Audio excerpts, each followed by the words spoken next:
नमस्कार शेतकरी मित्रांनो, पुन्हा एकदा आपलं सहर्ष स्वागत आहे आपल्या मिस्टर अक्षय तोडकर या यूट्यूब चॅनलवर। तर मित्रांनो, बघू शकतोय आपलं आत्ताचं जे हे लोडिंग चालू आहे ते मुक्काम पोस्ट इंदवटी, तालुका लांजा, जिल्हा रत्नागिरीसाठी आता हे 250 रोपांचं आपल्या रक्तीचंदनाचं लोडिंग चालू आहे।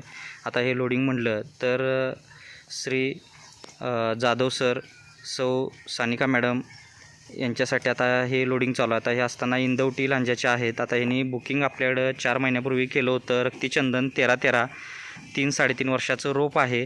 उंची म्हटलं तर 5-6 फुटाच्या वर उंची आहे। अशी ही रोप आता आपली ही आज रोजी 10 जून 2024 रोजी लोडिंग करायची चालू आहेत। बघू शकतो अशा पद्धतीने आता हे लोडिंग चालू आहे।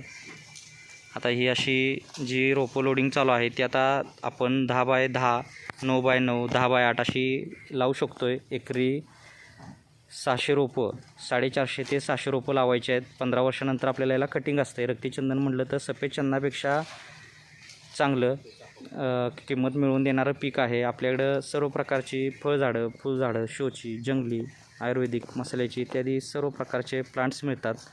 खात्रीशीर रोपांबरोबर फ्री सल्ला मार्गदर्शन दिलं जातं आहे।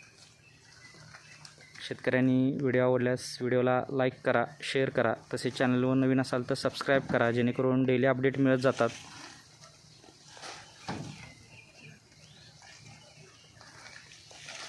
रक्तीचंदन म्हटलं तर याला होस्टची गरज नाही आहे। सफेद चंदन म्हटलं तर होस्ट लावावं लागते। आता सफेद चंदन लावत असलं तर 10x10, 12x12 लागवड करायची आहे आणि मध्ये 6-6 फुटावर, 5-5 फुटावर आपल्याला कडुलिंब, मिल्याडोबिया, मोहगनी यासारखी झाडं लावायची आहेत, जेणेकरून त्याला सपोर्टला मदत होते त्या झाडाची।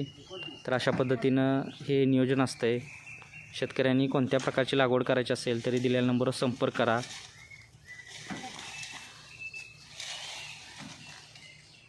नर्सरी व्हिजिट अवश्य करा, जेणेकरून आपल्याला सविस्तर माहिती मिळते। अपॉइंटमेंट घेऊन या, जेणेकरून भेट होते। तरी ह्या व्हिडिओमध्ये एवढंच। धन्यवाद। आपला दिवस शुभ असो। जय हिंद, जय महाराष्ट्र।